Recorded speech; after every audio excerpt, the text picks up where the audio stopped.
The fortress is taken. It is over. You said this fortress would never fall while your men defend it. They still defend it. They have died defending it.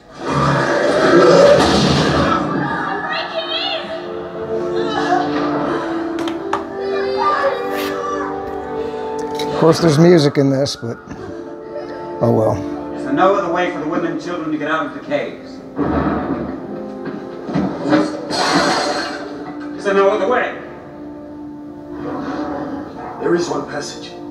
It leads into the mountains. But they will not get far. The Urukai are too many.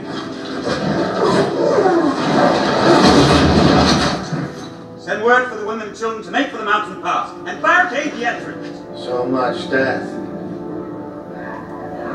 What can men do against such reckless hate?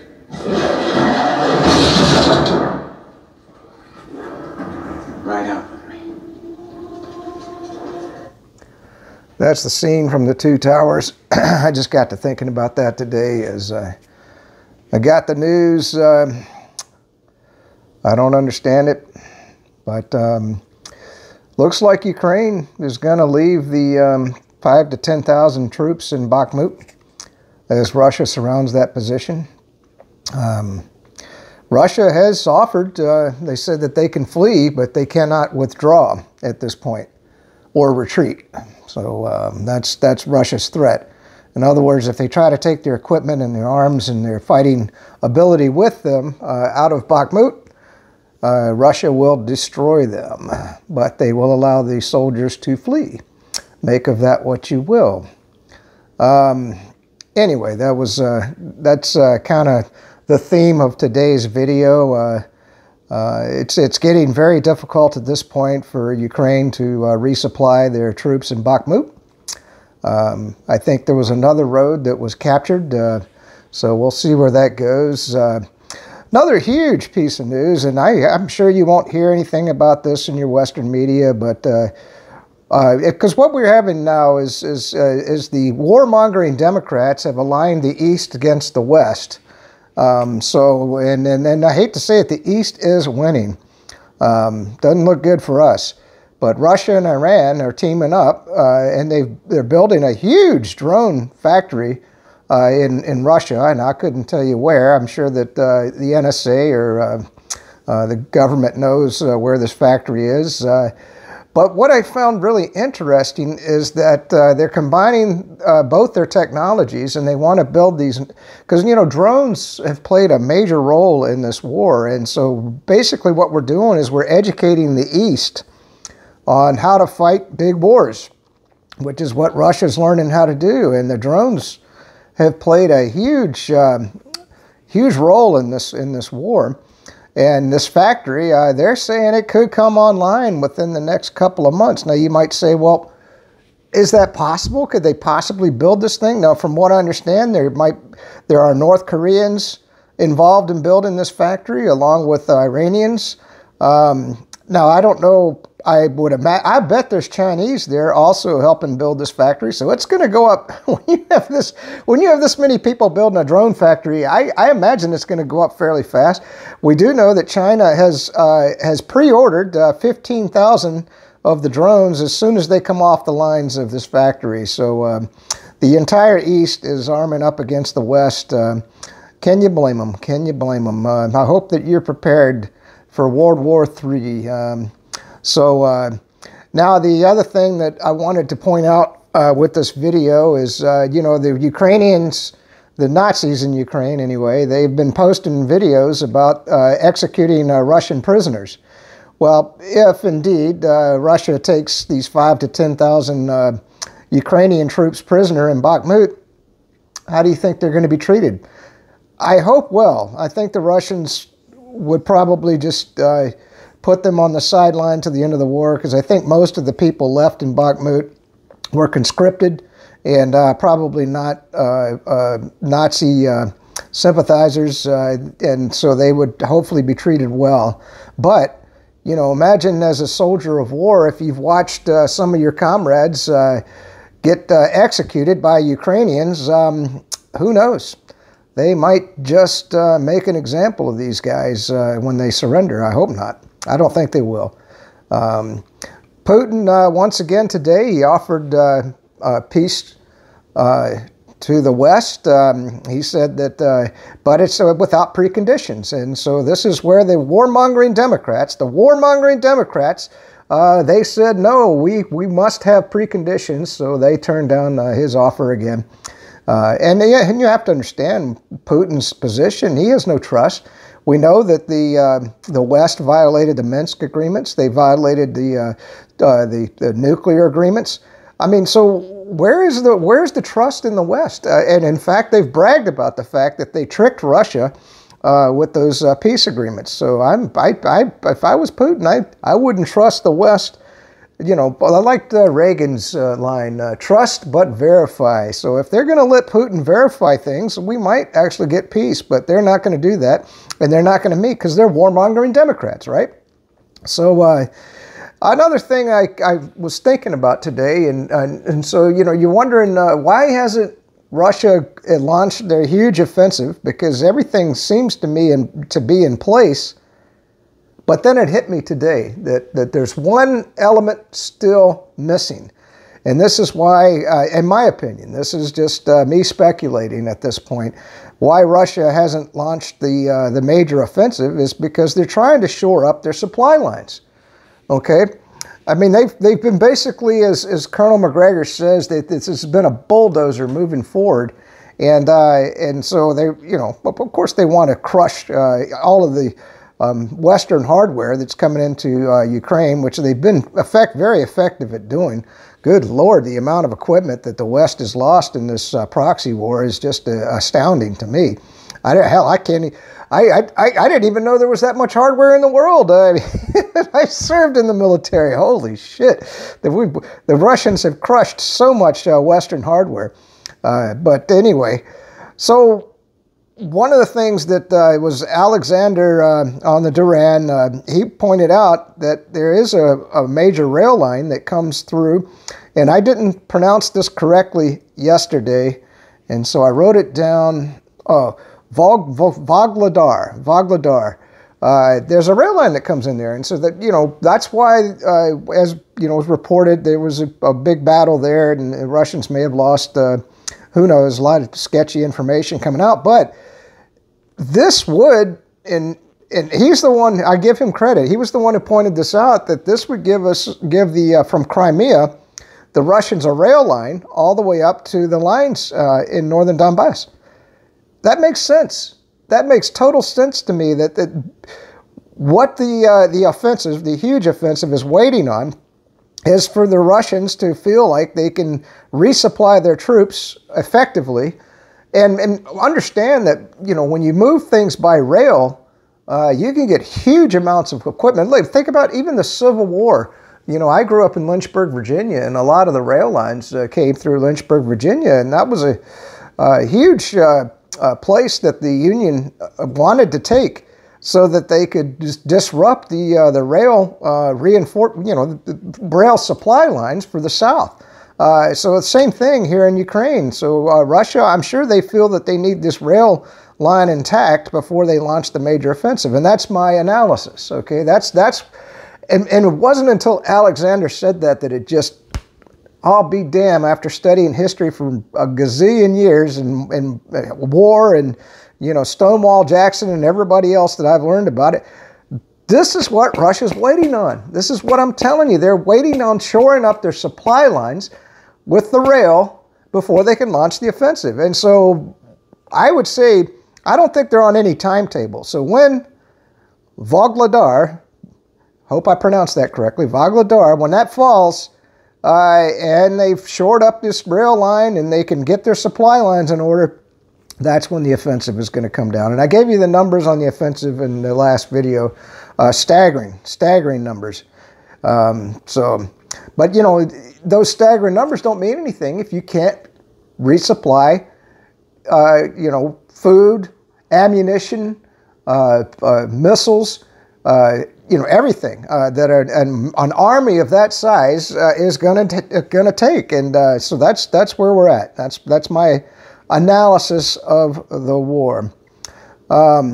by the way, as you knew, I talked about this yesterday, that the HIMARS are being manned by NATO, and the targeting is being provided by the United States. But Russia made a bold statement. They said they are becoming less and less of a threat because their countermeasures are becoming more and more effective. So this is what we're doing. We're teaching the Russians how to fight all of our Western hardware. Now, does that mean that the HIMARS still can't inflict damage on Russian troops? I'm sure they can. But what Russia's saying is, okay, you want to bring on your equipment, NATO? Because right now, Russia, I'm going to tell you right now, Russia 100% knows they're fighting NATO. They are not fighting Ukraine, and they know that. There are so many mercenaries on the ground, so many NATO advanced weapon systems being poured into Ukraine. They know that they're fighting World War III. They know that this is not Ukraine. This is not about Ukraine. It has nothing to do with Ukraine. So I'm just going to put that out there. That's my honest opinion. So, oh yeah, this was a little note that I put in here. I don't know if you ever read science fiction, and I always grew up reading fantasy novels and science fiction novels, and you know, there was some books that I read, and boy, I can't wait to get back to that. And it was about men fighting machines, kind of like in the Terminator, but it was other books where, you know, these machines would rise up out of the ground, and you know, they were constantly fighting them, and well, that's kind of where we are with the drones, don't you think? Except it's a partnership between the militaries and the machines. And it's always been a partnership when you think about it. I mean, tanks and whatnot, but these machines, now once we put AI in these things, that's going to get really interesting as far as future wars. And who knows if the AI will ever turn on mankind. I would hope not, but it seems to be a partnership between the drones, and you know, I don't know. It just hit me in my head with those old science fiction books. So because we're relying more and more on the AI and drone technology in warfare. You know, of course, back in my day, there were no drones. You know, we relied on satellites and stuff. Yeah, this was interesting. So there are reports that the West, the NATO, it wants to send in special forces to Russia and behind Ukrainian lines to conduct, well, I don't know if you want to call it terrorist actions, but to try to hurt the Russians in ways that they can't, in a frontal assault against the Russian troops and everything. But I'm going to point out, if that red line is crossed, Russia now has many teams of special forces here in the United States because of the Democrat open border. That's what the Democrats want. And so once that red line is crossed, if we cross it, if special forces actually act behind, especially in Russia itself, the gloves come off. We're going to see our infrastructure disappear in the United States, so get prepared for war here in the United States. That's my advice to you. And there's also I'm sure by this time, Chinese special force teams here in the United States, and certainly Iranian teams here in the United States. So if we cross this Rubicon, whew, you know, weapon up, baby, weapon up. So let's see, in my next note here. Oh, this was a very interesting, and this, once again, Alexander of the Duran. I didn't know about this, but, you know, I haven't looked at a T-80 tank. Now, I described in previous videos the T-90M tank, but what Russia's doing, and it makes sense, because, you know, it's kind of like us here in the United States. If you ever look out in the desert, we have tons and tons of old military equipment that just sits out there and does nothing, other than if we ever went into a major war, maybe we could use it in some fashion. So what Russia's doing is they're bringing up a lot of their old Soviet hardware. And I say they're old Soviet. I mean, they're not the Soviets anymore. It's just Russia. But I mean, they're modernizing at a huge scale. They've basically taken this factory online, and they're modernizing the T-80 tanks on a huge scale. So not only do they have 1,000 some odd, you know, T-72s, T-90s, T-90Ms. So now they're bringing in the T-80s, and they're modernizing them with all of the new hardware, and they're going to be bringing those online. So we might see 2,000, 3,000 Russian tanks here before long. Boy, I tell you, it's, I wouldn't want to be in Ukraine fighting, even as special forces. But our military is they've gone woke, man. We'll see. They're gonna bow to the will of the warmongering Democrats at some point. I would hope somebody at the Pentagon is going to put the brakes on all of this, as many more Americans are going to die in this war. So let's see. Oh yeah, this has been incredible, and because I did watch, I've watched some CNN, Fox News, other channels. Where is the story by Seymour Hersh? His article. Where's Seymour's article about the fact that Biden ordered the destruction of the pipeline? Have you seen anything on it in your mainstream media? It's a complete media blackout of this article. So basically, I would say, unless you're the 23 people that watch this video, the rest of the United States, I bet if you went out on the streets and asked anybody, did Biden blow up the pipelines going in and committed an act of war, the biggest ecological disaster in the history of the world, they'd just look at you like, no, I ain't heard anything about that. Why should I care, man? That was over in, it's a good thing that Europe can't get any more cheap gas. I hope Russia or Germany just, they all freeze to death. That's what the masses here in the United States would feel. Anyway, I just, the other thing, I will make my last plea that to the United States and to people in general, if you want to contact your representatives, that we need to end the sanctions in Syria. The devastation from the earthquake continues to mount. I've never seen this type of human death in one event, 7.4 on the Richter scale, in Syria and Turkey. Anyway, that's... But anyway, the other thing I wanted to point out was Seymour's story, because I'm listening, I do listen to right-wing media, and they're all, there are congressmen coming on their channels going, oh, the story's bullshit, there's no way that Biden ordered this, blah, blah, blah, and these are supposedly conservatives in Congress. No, his story is very credible, and I believe it. That's just me. You don't have to believe it. I believe Biden blew up that pipeline, and I can't believe we're not in a nuclear war right now. That's it. It's good to live in the free state of Florida under the great leadership of Governor DeSanctimonious.